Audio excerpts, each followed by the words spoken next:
E aí, pessoal, tudo bom com vocês? Meu nome é Felipe Santana Machado, eu sou professor da Escola Estadual Professora Celina de Rezende Vilela e estou aqui para poder falar um pouquinho sobre o nosso projeto de iniciação científica na educação básica, que tem como título Conservação, Preservação e Funções da Biodiversidade para a Manutenção da Vida na Terra, Conhecimento da Comunidade e da Sua Importância. Esse projeto ele foi aprovado em 2021, né, como um dos projetos de iniciação científica na educação básica das escolas estaduais do estado de Minas Gerais. Portanto, é uma parceria que eu estou fazendo entre o governo do estado e a Universidade Federal de Lavras, uma vez que eu ainda mantenho vínculos depois da finalização do meu doutorado no Departamento de Ciências Florestais da Universidade Federal de Lavras.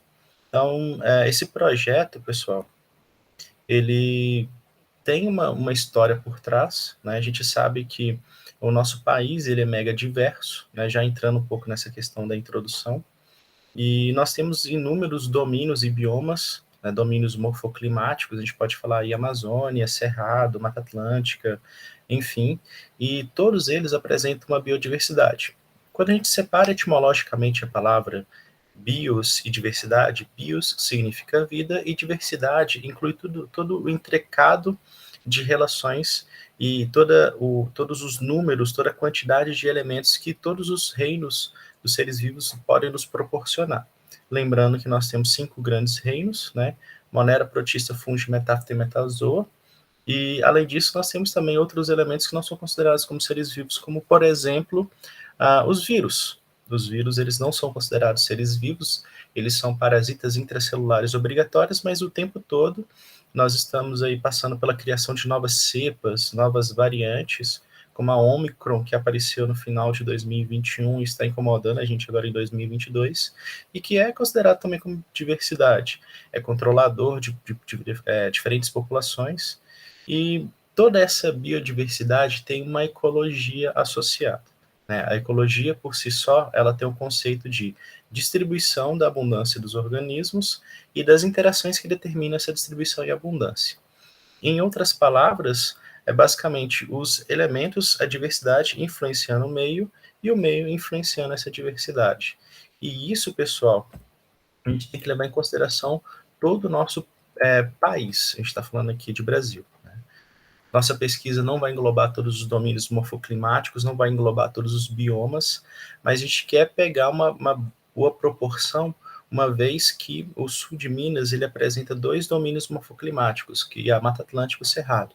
Nós estamos inserindo dentro de uma região chamada de região ecotonal, que é a inserção, é a união desses dois lugares, né, desses 2 domínios.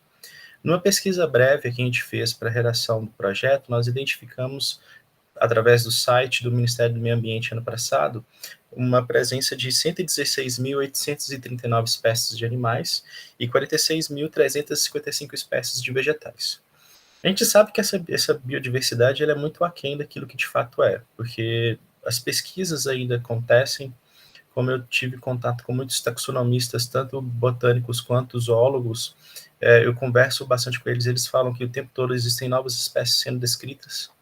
Tem um artigo do Patterson de 2000 que ele menciona que aproximadamente um gênero e 8 espécies de mamíferos são descritos por ano. Isso sem levar em consideração todos os outros grupos, né? Existem regiões do nosso planeta que nunca foram exploradas de fato, né? Se você for pensar, por exemplo, regiões pelárgicas, regiões em mares muito profundos, existe uma biodiversidade totalmente desconhecida aos olhos dos seres humanos, né? E a única coisa que a gente quer entender é como é que a nossa comunidade em si, ela entende essa biodiversidade. Será que ela conhece? Será que ela não conhece? Será que ela sabe da funcionalidade desses elementos da fauna e da flora? E quando a gente fala de função, o pessoal não entende muito, mas, por exemplo, para que você tenha a produção da sua fruticultura, você precisa de um polinizador. Só que esse polinizador ele está escondido numa mata que é o refúgio dele próximo da tua propriedade.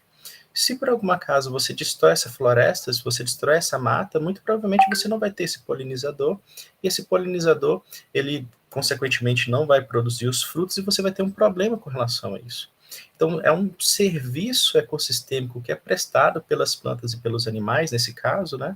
que favorece aí o desenvolvimento, tanto econômico quanto a produção nesse caso, de alimentos para nós seres humanos, e que não cobra nada. Imagina se você tiver que contratar uma pessoa para pegar uma florzinha, esfregar florzinha por florzinha, para que haja essa polinização, e aí você obter o fruto daquilo que você quer, né? Outro exemplo de função ecológica seria a dispersão de sementes. Você tem a produção aí de determinadas frutas, de determinados elementos da flora, que se essa semente ela ficar muito próxima da planta mãe, ela acaba sendo predada muito facilmente, ou a planta mãe absorve tantos nutrientes do solo que essa semente ela não vai conseguir se desenvolver. Então ela precisa estar relativamente distante da planta mãe para que ela tenha um sucesso. E outro exemplo a gente pode citar agora com relação à água. A gente sabe que a água, a gente está passando um período de chuvas muito constantes agora em janeiro de 2022, mas até pouco tempo atrás a gente estava passando por escassez muito grande. Por que está faltando água? Porque o povo desconhece o processo de ciclagem da água, não sabe que a água, por exemplo, ela pode vir das plantas que fazem a evapotranspiração, e essa evapotranspiração existe a formação de nuvens, e essas nuvens elas são carregadas para qualquer parte do nosso país, principalmente aí estados do Sudeste, como Minas Gerais, que é conhecido de forma vulgar como o estado caixa d'água, onde você tem a emanação, né, você tem as principais nascentes dos principais rios, das principais bacias hidrográficas do Brasil. Então, uma produção de água, um serviço que é feito, que não é cobrado nada da gente e que a gente não valoriza, né? A gente simplesmente ignora e acaba por acabar com essa biodiversidade.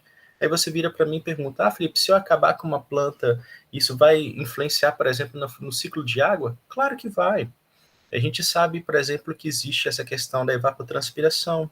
A gente sabe também sobre uma teoria chamada de coesão-adesão, que é basicamente todas as vezes que o lençol freático está muito baixo, quando você tem uma raiz de planta, ele consegue puxar essa água para regiões mais superficiais, e essa água entra na planta, passa pelo seu xilema e floema, que é a estrutura que vai levar essa água até próximo da folha, e lá na folha vai ter a evaporação que vai jogar isso para o ambiente. Então, se não tiver aquela árvore, essa água que está no subsolo ela não vai passar para a atmosfera. Então, são funções ecológicas que a gente conhece pouco, a gente valoriza pouco, e principalmente elas não são quantificadas, ok? Então, pessoal, daí vem a grande pergunta. A gente consegue conservar ou preservar aquilo que a gente não conhece? Lembrando que conservação e preservação são dois conceitos diferentes. Preservação é aquilo que você preserva de forma intocada, você não mexe e deixa aquilo do jeito que está, para que ele possa ter a sua autossustentabilidade dentro dele mesmo. E conservação você ajuda no manejo para que ele seja autossustentável, ou que ele, autossustentável não seria o termo mais correto, mas como se ele fosse facilitar a manutenção daquele sistema, ok? E a gente consegue preservar ou conservar aquilo que a gente não conhece? Eu digo para vocês com 100% de certeza que não. Se você não conhece e você olha, que nojo, vai lá e mata. Aquela planta ali está atrapalhando a minha visão de uma determinada área lá, do meu pasto, ou da minha paisagem. A pessoa vai lá e corta sem saber se ela é importante, se ela vai fazer falta. Então a resposta para isso é não. E é por isso que a gente quer saber qual que é o nível de conhecimento das pessoas com relação à biodiversidade de uma forma geral, tá bom? E aí vem a grande questão. A primeira vez que a gente tem contato com a biodiversidade está na escola.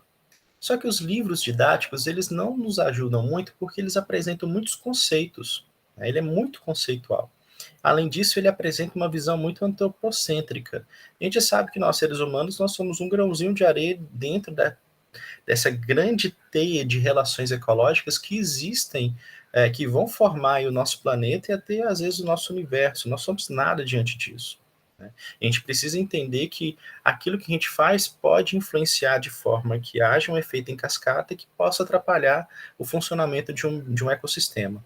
Então, os livros didáticos, eles não dão muito apoio para a gente para o conhecimento dessa biodiversidade, como é que eles funcionam, como eles podem nos ajudar, né? E aí, no final das contas, eles pecam nesse sentido.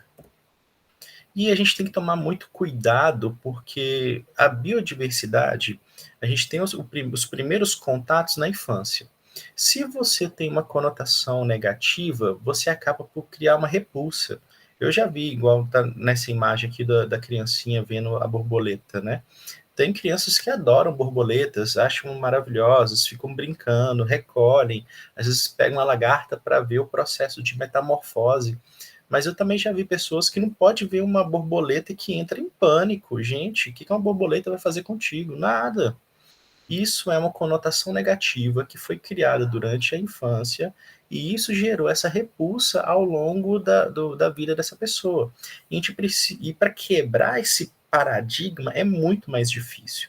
A gente precisa criar uma conotação positiva quando se é criança, quando se tem essa questão mais quando é algo muito mais intuitivo do que algo mais de consciência, e essa conotação positiva vai gerar uma filia. Essa filia basicamente seria o fato de você gostar de uma determinada situação, de você gostar de um animal, de você gostar de uma planta, de você gostar de um ambiente do jeito que ele está e não querer modificar ele o tempo todo a seu bel prazer, né? Então, dentro dessa introdução, a gente tenta mencionar um pouquinho que mudar a mentalidade das pessoas com relação àquilo que elas são construídas ao longo da sua infância é muito difícil. E dentro da escola, a gente tem possibilidades. Quando a gente acrescenta métodos extra sala de aula, quando você busca ambientes externos na sala de aula para você fazer essa aula, você consegue ainda mudar um pouco o paradigma dessa criança, ou desse adolescente, desse jovem. Mas aí, quando eles saem da escola, eles entram num mundo capitalista a tal maneira que eles param de pensar nisso, eles querem só obter a sua subsistência, e essa subsistência leva a um certo consumismo e que é difícil demais da gente conseguir quebrar esse paradigma. Essa modificação das atitudes da comunidade, ela tem que partir primeiro dentro da escola para a gente conseguir mudar no futuro não muito distante. Né? E dentro da escola, óbvio, a gente tem que ter um ambiente bem equilibrado, né? Um ambiente que seja exemplo para que fora eles possam replicar também. Então, pessoal, esses são os nossos objetivos principais. Ao longo da nossa pesquisa podem aparecer outras perguntas, porque eu quero que vocês entendam que o objetivo de uma pesquisa nada mais é de uma pergunta que foi feita dentro daquilo que foi observado na natureza. Né? Nossa, por que isso aconteceu? Como isso acontece? Então, essas perguntas, elas se transformam em objetivos de pesquisa. E as perguntas / objetivos do nosso projeto são: qual é o nível de conhecimento da população sobre a biodiversidade? Pergunta 1. Pergunta 2. Qual a diversidade de animais e plantas que existem no sul de Minas Gerais? Pergunta 3. Quanto a população estaria disposta a pagar para conservar tais elementos da fauna e flora? Olha, entrando a questão financeira aí, sobre a questão das funções ecossistêmicas. Questão número 4. O que a população sabe sobre desmatamento e fragmentação de hábitats? 5. A população sabe que quanto mais florestas, mais águas tem no ambiente? E 6. Será que a população conhece os serviços ecossistêmicos oportunizados pela fauna e flora sem custos para a manutenção das atividades humanas? Então, pessoal, essas são as perguntas. Outras perguntas, elas podem aparecer ao longo da nossa trajetória, e se isso acontecer, ela vai ser adicionada na nossa metodologia, mas o projeto inicial tem essas 6 perguntas. Como metodologia, que é basicamente como nós vamos responder a essas perguntas, primeira coisa, todo e qualquer tipo de pesquisa que envolva ser humano tem que passar por um comitê de ética. E esse projeto, ele já passou pelo comitê de ética da Plataforma Brasil. Como eu tenho um vínculo com a Universidade Federal de Lavras, eu consegui submeter o projeto por lá. Ele está em vias de aprovação, já recebi parte da documentação, e agora estou esperando a resposta final para a gente poder começar a pesquisa no início de fevereiro de 2022. Depois que a gente tiver essa liberação, o trabalho ele vai ser feito por meio de formulário. Seu formulário eu vou mostrar para vocês daqui a pouco, e todos os resultados eles vão ser divulgados cientificamente. Muita gente entende divulgação científica como simplesmente publicação de artigos científicos. Isso não acontece, pessoal. Divulgação científica ela tem que acontecer em todas as vias. Então, parte da divulgação ela será feita por meio de redes sociais. Então, nós vamos utilizar as redes sociais dos alunos, Instagram, Facebook. Esse canal que está aqui na parte de baixo, esse Epilef Sama, é um canal do YouTube que foi criado para a gente poder colocar os resultados do nosso projeto. Inclusive, aqui ó, já existem algumas palestras que foram ministradas para os alunos ao longo desses primeiros meses de desenvolvimento do projeto. Então, todos os resultados, ou às vezes até estudos que a gente for fazer com os próprios alunos, nós vamos divulgar parte desses resultados também nas redes sociais. Aqui, pessoal, já tem o formulário de pesquisa. O formulário está pronto, nós não divulgamos ainda porque ele precisa ser liberado pelo Comitê de Ética, e aí basicamente é um formulário do Google Formulários. O projeto ele foi escrito para que a gente consiga desenvolver mesmo em tempos de pandemia, você não precisa ter contato direto com a pessoa que vai responder. A gente não está pedindo nome, não está pedindo número de telefone, não está pedindo nenhum dado pessoal da pessoa, a gente só precisa que ela tire um tempo para responder algumas perguntinhas básicas. Se ela conhece alguns animais, se ele conhece algumas plantas, nós colocamos bastante fotos, nós colocamos muitas ilustrações para poder facilitar o entendimento do público, uma vez que a gente quer pessoas de diferentes níveis de escolaridades participando da nossa pesquisa. O link desse Google Formulários vai ser divulgado tanto nos grupos do WhatsApp, nós vamos aproveitar os grupos criados para os estudos remotos para a divulgação desse trabalho. Como a gente já retornou para o presencial, mesmo estando em estado de alerta por causa da Omicron, se houver um retorno presencial, a gente vai fazer uma abordagem aluno a aluno dentro da nossa própria escola, e a ideia é também procurar fazer uma abordagem cara a cara com pessoas em diferentes cidades aqui do sul de Minas, onde eu como professor responsável pelo projeto e outros professores de apoio, nós vamos pegar os meninos da escola, vamos levar para algumas cidades, alguns pontos estratégicos, e aí nós vamos pedir a ajuda dessas pessoas para poder participar do projeto, respondendo o formulário direto de um celular, direto daquilo que a gente vai disponibilizar no momento da pesquisa. Como resultados, nós esperamos várias coisas. A primeira coisa, eu quero que os meus alunos eles desenvolvam um senso crítico acima do normal. Quando eu falo acima do normal, eu quero que eles destoem um pouco em relação aos outros alunos da sala deles, porque quando você tem um aluno que se destoa, ele consegue se tornar autodidata, e esse é o meu objetivo aqui. Eu quero que os meus alunos participantes do projeto se tornem autodidatas a ponto de saberem responder qualquer tipo de questionário dentro de uma iniciação científica, dentro da vida deles como cidadãos, como pessoas, enfim, em todas as situações. Então, eu preciso dessa formação de pessoal. Depois, obviamente, eu gostaria de participar de alguns congressos de iniciação científica. Pretendo participar do Congresso de Iniciação Científica de 2022 da Universidade Federal de Lavras. A gente vai desenvolver também um concurso sobre a planta e o animal símbolo da escola nossa, que é a Escola Estadual Professora Celina Rezende Vilela, e do município de Cordislândia, que é onde a escola está situada. Esses meninos eu vou começar a trabalhar um pouco com eles sobre alguns conceitos técnicos, científicos, vou ajudar eles na criação de látis, de ORCID, e por fim, os resultados dessa proposta a gente pretende publicar num periódico. A gente está estudando ainda os possíveis periódicos, mas eu tenho uma intenção de publicar primeiro em uma revista que aceite somente inglês, a gente poder trabalhar o inglês desses alunos, e principalmente também uma revista que tenha fator de impacto, né, que tenha uma ampla divulgação científica dentro do meio, para que esses alunos eles possam entender como é que funciona, né, porque existem inclusive revistas predatórias que cobram horrores para publicar, né, e não tem um alcance legal que a gente gostaria da nossa pesquisa. Então a gente pretende publicar nesse sentido. Tá bom, pessoal? Então aqui eu tenho algumas referências bibliográficas, né, que eu utilizei para a redação do projeto, algumas estão na apresentação, aqui a segunda parte, e era isso que eu tinha que passar para vocês. Muito obrigado por vocês assistirem o vídeo. Esse é o meu e-mail, se vocês quiserem trocar alguma ideia sobre projetos, além desse, outras propostas, eu estou aberto. Forte abraço e muito obrigado.